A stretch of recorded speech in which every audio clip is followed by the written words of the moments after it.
guys, Jonah here once again. We've reached the weekend. Whee! And got another beer review for you. And it's another one from Chile. And this is quite interesting actually, because there is actually an article in here.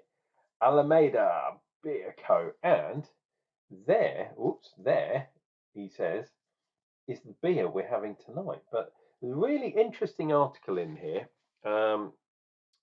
Strangely enough, from Robin Gilmore, who is my favourite.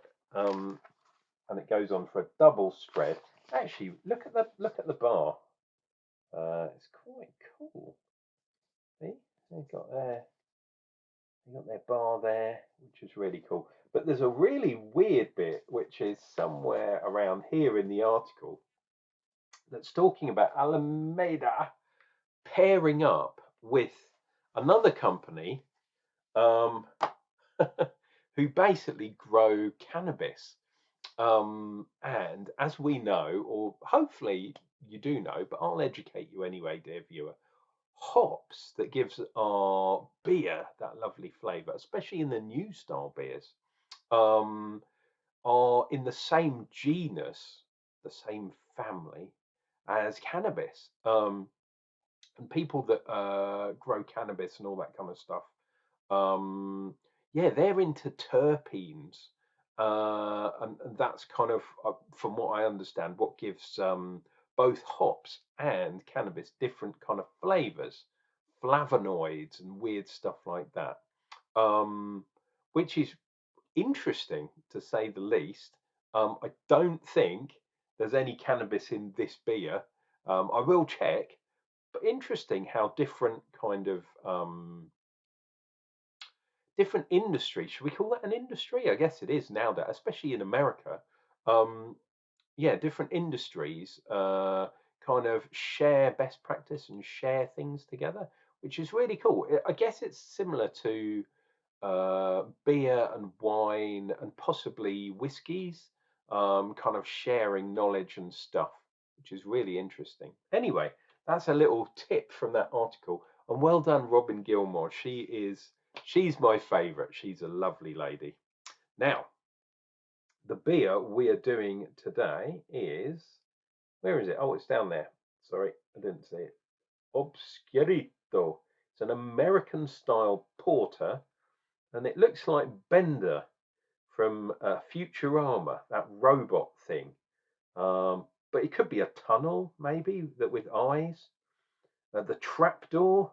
Don't you open that trapdoor, 'cause there's something down there. There we go, from Alameda. And it's kind of, the label is kind of weird, sort of cartoony, weird, eyebally things and all sorts of craziness. I've seen cartoons kind of like that in the past, but yeah, it's quite cool. I do like that. Oh, one thing to be said, I did notice this. Have a look at that at the bottom. Alameda Beer Cu Santiago, Chile, brewed at DD1. It doesn't say, but I've looked that up, and it's 71 Brewing, who are kind of, obviously DD is Dundee, and I've spoken in previous videos. Have a look at them, subscribe now, do all that kind of stuff. But I've spoken about how there's a couple of different breweries and distilleries in Dundee. So it is a place that's doing all kinds of weird stuff. Right, let's have a look. So we got water, barley, hops, and yeast. So no, no wheat and no oats, but it is 6% on the ABV, 330 bad boy. And this says smooth, silky, and mysterious. Our porter is a portal, God, to an underworld of deep flavors and aromas that slowly unfold in the glass. Chocolate espresso and cold brew coffee. Obscurito is a dark story born of the dimly lit back streets of Santiago. Oh my God, a place for secret negotiations, fleeting encounters, and all sorts of shady business. Cachai, cachai. What the hell's that word? Cachai. Indeed, I couldn't have put it better myself, dear viewer. Absolutely ridiculous. But yeah, there he is. There's that dude. And I was surprised at the hops in here. So it's Willamette. I'm reading from the computer screen now, and Columbus hops in there. And the malts are Cararoma. Not heard of that one before. Cara Munich, number 2, Special Carafa 2, and Pale Ale Malt, which, hey, could be anything really.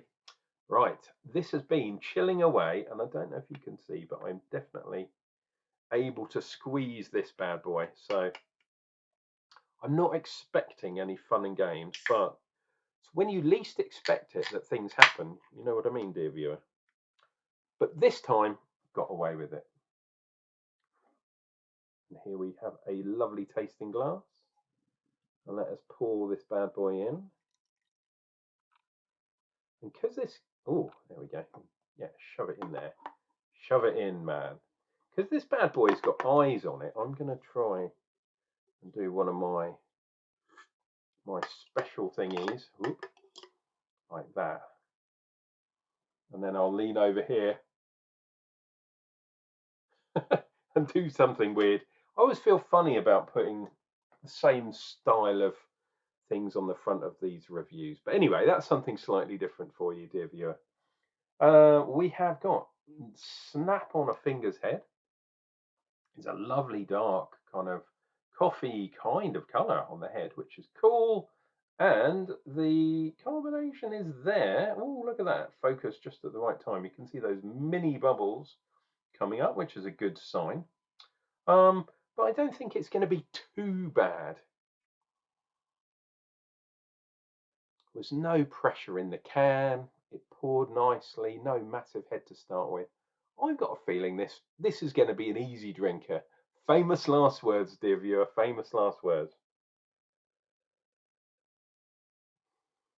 Yeah, there is coffee there. There's a creaminess too, which is interesting considering we've already seen there's no oats and no wheat in here. So purely from the barley, which is interesting. And no adjuncts to speak of. Sometimes people put a little tiny bit of maltodextrin in, lactose, that kind of thing. Actually, the aroma is really mellow considering this is a 6% beer. Cool. I mean, maybe it's just off being a brown ale. It's not, I mean, it looks pretty black, but I can tell you, dear viewer, look down the bottom here. It's not full on jet black. Yeah, there is a little bit of brown to this colour. Let's dive in. You know what I'm going to say now. Why not subscribe? Why not click like? Leave a comment, all that kind of jazz. Really does help me out. Cheers and biz.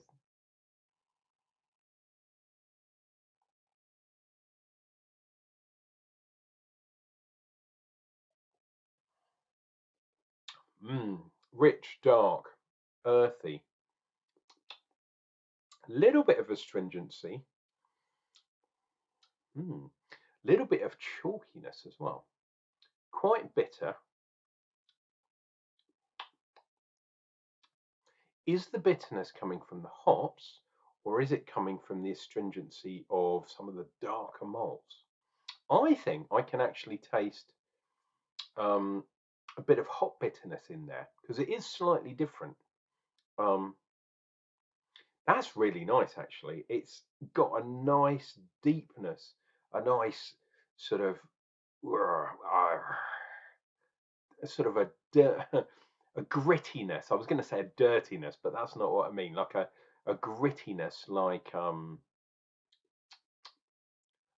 gravel. When you pick up gravel and rub it through your fingers, you get that kind of that adjunct kind of thing going on. Really cool. And look at that. It's amazing what you can do, should we believe them, with just malts. Look at that. Absolutely crisp, clean line. Really good. And that's what I want to see. And look under it. We've got some, we've definitely got some head going there as well. Nice amount of foam. Always nice to see. Small belch there. Let's continue. Let's see what we get from our second entry.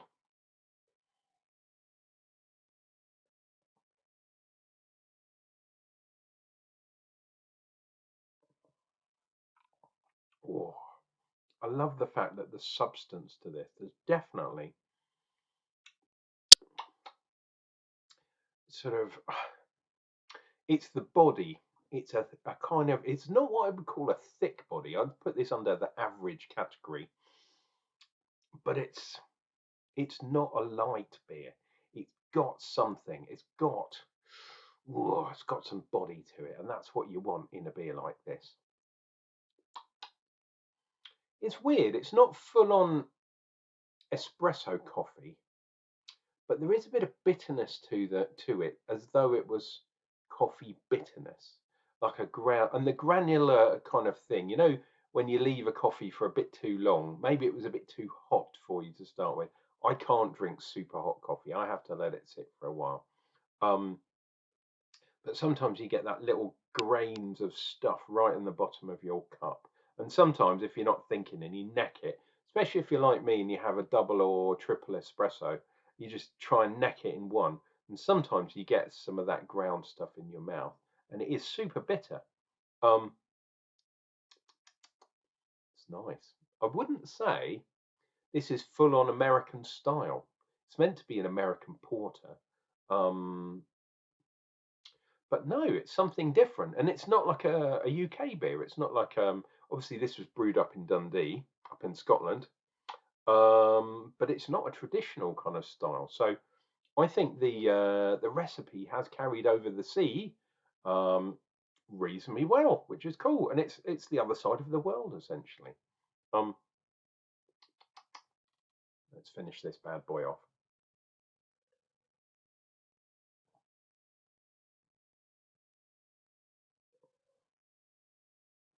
Wow, look at the bottom there. Look at the amount of foam. Look, this is really interesting. Okay, so there was the initial level. That was my first sip. And look, it was clear here, but now this is full of foam in the middle here. And underneath, even thicker once again. That is quite unique. And I really like that. I mean, that glass, my goodness, got all sorts of character. And that's fantastic.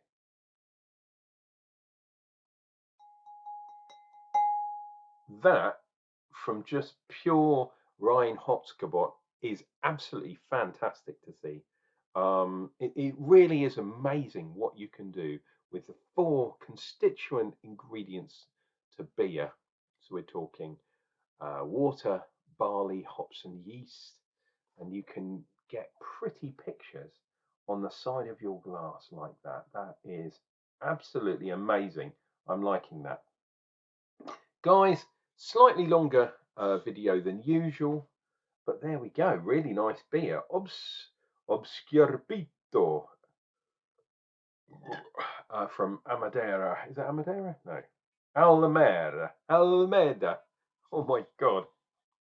What's in that beer? Um, Not sure if there's going to be an actual review on YouTube tomorrow. We'll see how we go.